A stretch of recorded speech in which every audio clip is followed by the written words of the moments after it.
Comment le reconquérir quand on est la personne à l'attachement évitant qui a fui? Vous l'avez quitté sans cri, peut-être même dans une forme de calme glacial. Une décision venue d'un trop-plein ou d'un vide, d'un étouffement que vous n'avez pas su nommer. Vous êtes parti comme on se protège, sans bien comprendre de quoi exactement. Et maintenant il vous manque. Il était là, stable, présent, aimant, et vous le sentez. Vous avez perdu quelque chose de précieux. Alors comment faire? Comment revenir sans abîmer davantage? Comment reconquérir sans répéter? Comment aimer sans fuir? La première étape, c'est l'honnêteté. Pas envers lui, pas encore, mais envers vous. Il ne s'agit pas de vous blâmer, ni de chercher à tout analyser jusqu'à l'épuisement. Il s'agit de reconnaître une chose essentielle. Vous avez eu peur. Peur de l'intimité, peur de dépendre, peur de l'autre, même quand il vous voulait du bien. C'est une peur ancienne, souvent silencieuse, qui pousse à fuir ce qu'on désire le plus. Cette peur, vous ne l'avez pas choisie, mais aujourd'hui, vous pouvez choisir de ne plus la laisser décider seule à votre place. Revenir vers lui ne doit pas être un geste impulsif, ni un simple aveu de regret. Il ne suffit pas de dire ⁇ tu me manques ⁇ Il faut pouvoir dire ⁇ je comprends un peu mieux ce qui m'a fait partir, et je veux essayer de rester cette fois autrement. Cela demande du courage, parce que c'est exposer ce que vous avez appris de vous-même, ce que vous n'avez peut-être encore jamais dit à voix haute. Écrivez-lui si parler est trop difficile, ou demandez à le voir sans attendre de réponse immédiate. Mais dans votre message, soyez clair. Ne lui promettez pas une version idéalisée de vous-même. Dites-lui simplement que vous êtes prête à faire un pas, avec conscience, que vous reconnaissez ce que vous avez fui, que vous n'attendez pas qu'il vous reprenne comme si rien ne s'était passé, que vous voulez mériter à nouveau sa confiance. Mais sachez-le, le reconquérir ne consistera pas à le convaincre. Ce n'est pas un combat à mener contre sa douleur, ni une séduction à rejouer. Ce sera surtout un engagement à tenir dans le temps.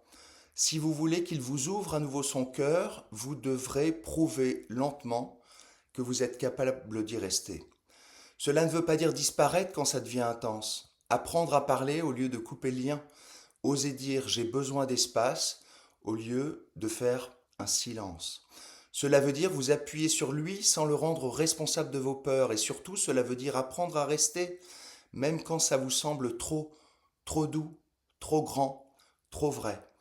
Il ne s'agira pas de lui redonner ce que vous n'avez pas mais de lui offrir ce que vous êtes en train d'apprendre à devenir.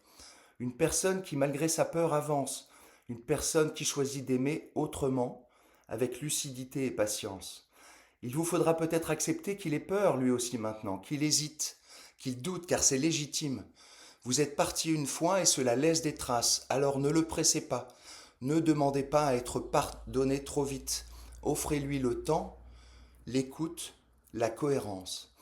Et si vous sentez que vous l'aimez toujours, pas dans le manque, mais dans la vérité de ce qu'il est, alors montrez-lui, non par des promesses, mais par des actes.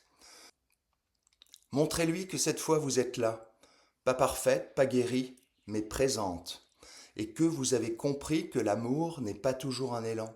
Parfois c'est un choix, une direction, une lente construction pierre après pierre, confiance après confiance.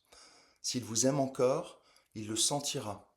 Et s'il vous rejoint, ce sera pour marcher à vos côtés, non pas vers le passé, mais vers un futur que vous construisez ensemble, en apprenant à ne plus fuir. Ainsi que vous soyez en couple ou que vous puissiez revenir auprès de votre partenaire que vous avez quitté, dites-vous que sortir de ce cercle, c'est d'abord reconnaître qu'il existe. Comprendre que l'évitement n'est pas une vérité en soi, mais une stratégie apprise, qu'il a été utile un jour, mais qu'il enferme désormais. C'est accepter l'idée que vous n'êtes pas froide, indifférente ou incapable d'aimer, mais que vous avez simplement peur d'être blessé, peur de dépendre, peur d'être vu. Ensuite, il faut oser le contact. Cela peut passer par de petites choses. Dire ce que vous ressentez, même si c'est confus. Accepter de ne pas toujours avoir le contrôle. Restez présent quand l'envie de fuir se fait sentir. Être à l'initiative d'un câlin. Exprimer votre désir. Cela ne veut pas dire se forcer ou s'abandonner, mais tenir bon dans la proximité, même si elle fait trembler. Et puis s'autoriser à rester. L'autre joue un rôle crucial. Il ou elle doit être patient, rassurant, capable de ne pas prendre la distance comme un rejet personnel. Ce n'est cependant pas à l'autre de réparer.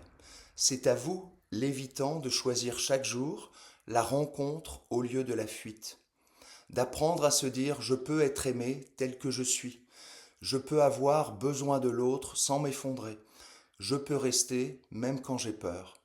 Ce travail demande du courage. Parfois, il passe par une thérapie, parfois par l'écriture, par l'écoute de ses émotions, par des silences habités, par l'expression de ce que vous ressentez. Il n'y a pas de formule magique, seulement une suite d'élan, de chutes, de prises de conscience. Mais ce que l'on gagne, c'est immense. C'est la possibilité de vivre l'amour sans s'en défendre, d'aimer sans se cacher, d'être en lien sans se trahir.